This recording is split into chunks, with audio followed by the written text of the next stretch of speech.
Hello, what is up mga ma'am, sir, ma'am? Ako po si Ralph Cifra, isang visual artist from Manila, and today we are going to customize the SH Figuarts Spider-Man 2099 from Across the Spider-Verse. So yan, na-prep na natin yung mga parts. Gumamit tayo ng blue tack para takpan yung mga pegs para pag in-sprayan natin, hindi tayo magkakreate ng additional layer para kumapal yung paint. So we'll apply two thin coats nitong Bosny Flat Black and I'll get back to you. Ayun nga pala, yung Bosny Flat Black will act as a primer natin para kumapit lahat ng paints na i-apply natin dun sa figure. Okay? Okay, we are done with the flat black primer. Dalawang thin coats yung ginamit ko, so nagkaroon na tayo ng adhesion layer para pag nagpahid tayo ng mga paints, didikit yung mga paints dito sa mga parts na in-spray natin. Okay? So you have the cape, the feet, the arms, and yung mga hands niya. Yan. Tapos yung ginamit nating primer dito kay sa head sculpt, flat top coat from Bosny. Yan, flat clear pala, flat clear. Okay? Tapos yung chest niya, flat black na rin. So ang next na step natin ay mag-apply tayo ng Vallejo Metal Color Steel 77.712 na or acero. Ito yung paint na gagamitin natin for dry brushing. Okay? For dry brushing, load the brush ng paint. Kinuha ko yung paint dito sa palette. Tapos take the paint out of the brush by rubbing it onto any porous material. Tapos sample natin tong cape, okay? Kasi maganda yung texture niya, okay? So pag nag-apply tayo ng dry brushing, makikita lahat ng textures na or yung pag nag-apply tayo ng dry brushing technique, lahat ng mga recessed areas hindi malalagyan ng paint. Malalagyan ng paint lang yung mga nakaangat na areas. So ibig sabihin, lalabas yung textures, yung patterns, and magkakaroon siya ng level of weathering, okay? So try natin dito sa cape since meron siyang texture, okay? We can do movement, pwedeng circular, pwedeng up and down, yan, pwedeng against the grain, okay? Para ma-emphasize lalo yung texture niya, yan, yung pattern. Yan.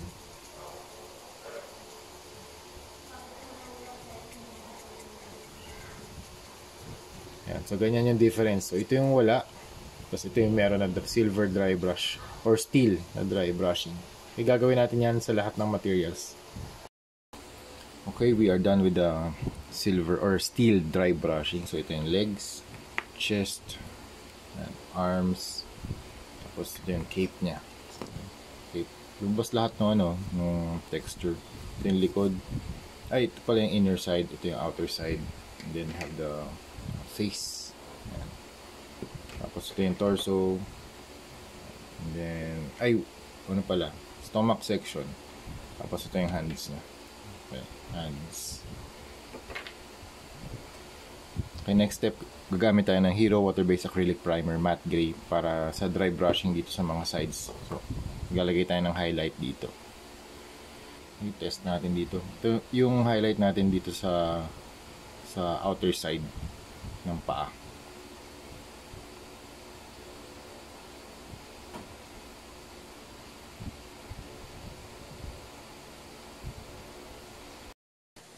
Okay, next na step, gamit tayo ng PH 180 White from Armored Komodo Water-Based Primer. Ito naman yung pang dry brush natin dito sa mga hinighlight natin na parts. So ito yung parang second highlight na to.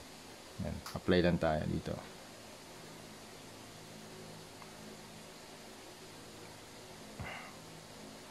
Okay, sa waist.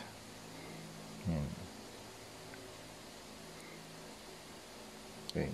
Mas ma-differentiate yung level of highlights if you have white and grays. Okay, next step, we are going to do some detailing using a very fine brush. Ang pangalan nito ay Weizhuang brush. Nabili ko to sa artsmoto.ph na Shopee page. Tapos yung tip niya, super fine, very good for detailing. 00000 up, 50 na brush. Grabe, super fine. Look at the tip. Best siya for detailing. So gagamitin natin dito ay Mix siya ng gray tsaka white. Ito, mix siya ng gray tsaka white. Yan. Ultra white yung ginamit ko from Hero Paints. Okay.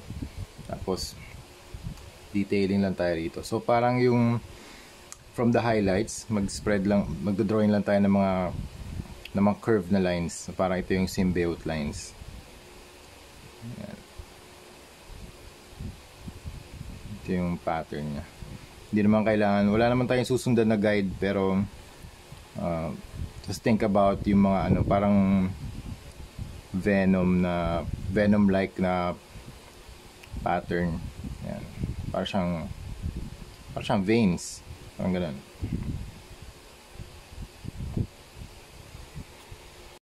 Okay, next step, gamit tayo ng PH179 black. PH179 black from Armored Komodo Heavy Industries water-based primer.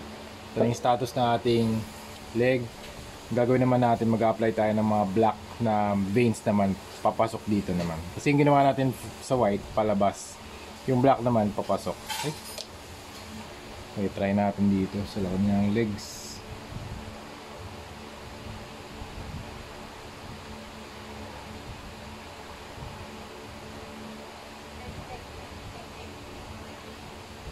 Para yung mas maging effect niya, mas nagsasalubong yung light and dark.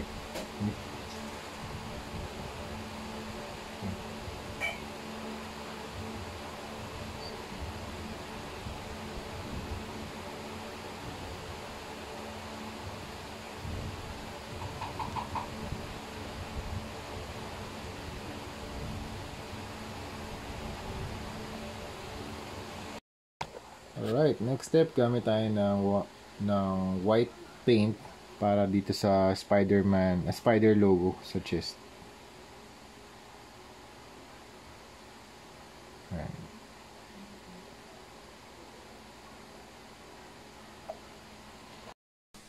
Okay, next step, mag-apply tayo ng white for primer dito sa kanyang mga arm blades.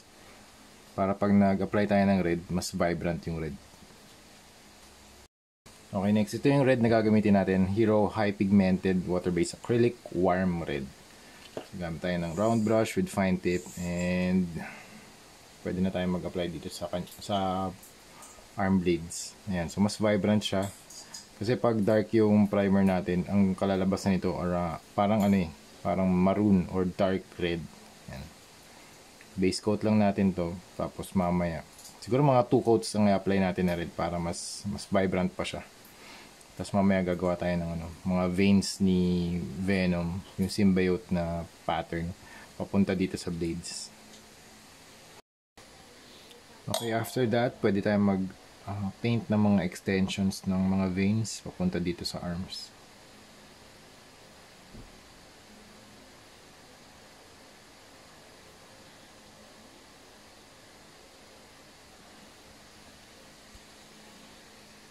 Okay, after that, apply naman tayo ng black paint papunta naman dito sa red na area. Yan. Kasi ang ginawa natin kanina, red paint papunta dito sa arm. Ngayon naman from the arm papunta dito sa blade.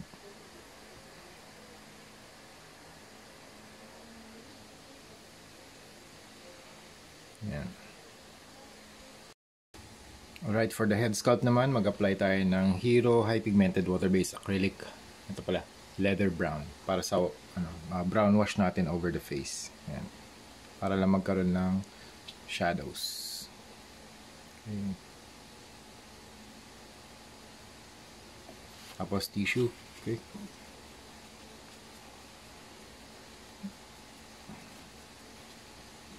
Ayan. Apply lang tayo ng wash. Ayan. Handaan nyo na yung tissue kasi pa-wipe natin yan kaagad.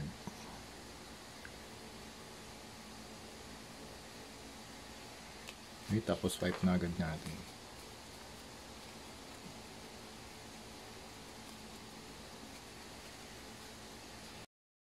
Okay, sa buhok naman, maglagay din tayo ng brown na wash para medyo magkaroon naman ng highlights yung kanyang buhok. Parang tama lang to ng ilaw.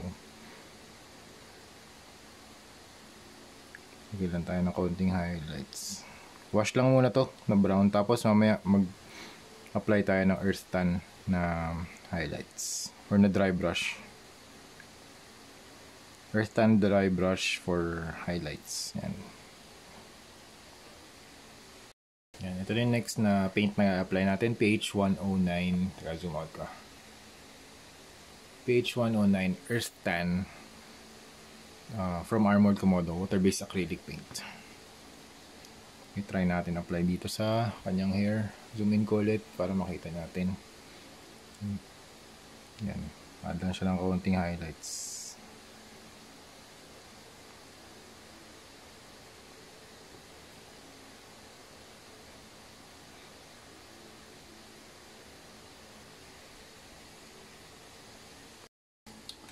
Okay, we are almost done. Ang last step na gagawin natin ay mag-apply tayo ng Bosney 191 Flat Clear para sa ating top coat. Okay, balik tayo sa spray booth, tapos assemble natin, and then showcase na natin yung ating finished product. And tapos na yung ating project na Spider-Man 2019 9 Venomized version. Maraming salamat, client from UAE. It's been a very cool journey na makapag custom ng SH Figuarts na Spider-Man 2099 and convert it to a Venomized version. So I'm really happy with that. I'm really happy with this project. Ito yung cape niya. Teka, baba ko muna si Spider-Man. Teka lang. Spider-Man.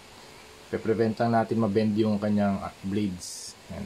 Face down muna tayo para hindi mabend yung blades. So ito yung cape. Tapos ito yung mga veins ni yung mga symbiote na pattern. So you have white and black.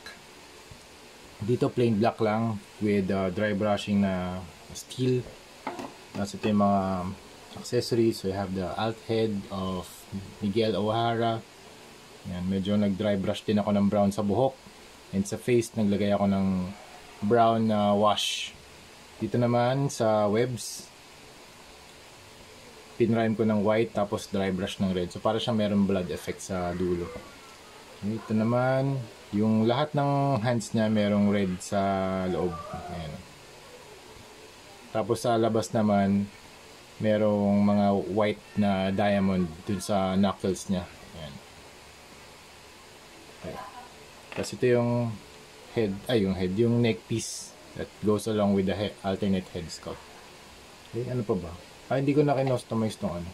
Kasi kay Gwen Stacy to yung dimensional watch. Time travel, I think. Kasi ito yung kabit natin yung cape. Tanggalin natin tong piece sa likod. Okay. Daan-daan lang. Okay. Tapos kabit natin.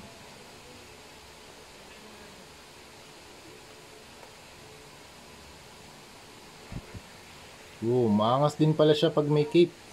Maangas din.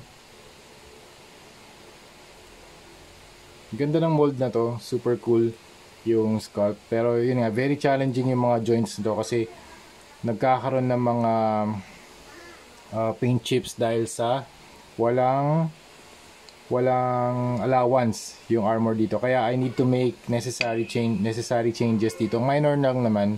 So nag-add ako ng mga web effects dito, yung mga symbiote effects para pag nagkaroon ng paint chip hindi masyadong halata. Kaya naglalagay ako ng mga weathering, ng mga damages para kapag nagkaroon ng paint chip, seamless pa rin yung transition. Katulad nito, dito sa usually dito nangyayari yan sa shoulders. Kaya nag-add ako ng mga damage na designs kasi dati lang talaga white. Lalo na dito nung pinasok ko yung joint, yan, nagkaroon siya ng chip dito. Sabi ko, bakit kaya ganun? Okay. So, tin-troubleshoot ko na lang. Naglagay ako ng mga or ng mga symbiote pattern dito para seamless. Para pag in-articulate ni client, sabi ko sa kanya, be very careful sa pag-articulate. Ayun nga pala, sa mga clients na umorder ng aking mga toy customs, be very careful in articulating the joints ng mga custom na action figures. Kasi, hindi pa rin sila, para sa akin hindi siya 100% na paint chip proof or paint scratch proof. Mami-minimize natin yung chances. Pero, tingin ko, may chance pa rin na mangyari yung mga paint chipping. Kasi, every time na in-articulate natin yan, may mga areas na walang allowance yung joints, walang space. So kahit na 0.1 mm yung allowance, mami-minimize. Pero kung bumaba doon, sin talagang konting-konti lang, meron chance na magkiskisan yung dalawang surfaces. Pag nagkiskisan yung dalawang surfaces, ang mangyayari talaga, magkakaroon ng paint chipping. Diba? So yun. Kaya gumawa ako ng minor changes. Yan, sinabi ko na rin kay client to, I recorded a video, full disclosure of everything. Kaya, ito na, tapos na tayo sa ating project. So yun. Angas ng SH Figuarts na na sculpt. Tuwan-tuwa ako dun sa pattern talaga na na ginawa nila dito sa 2099. Kita yung mga mga patterns. Mga straight regular lines sa kanya all over the body, actually all over the suit of armor. So yun lang mga ma'am sir, thank you very much for watching and see you sa next video. Bye.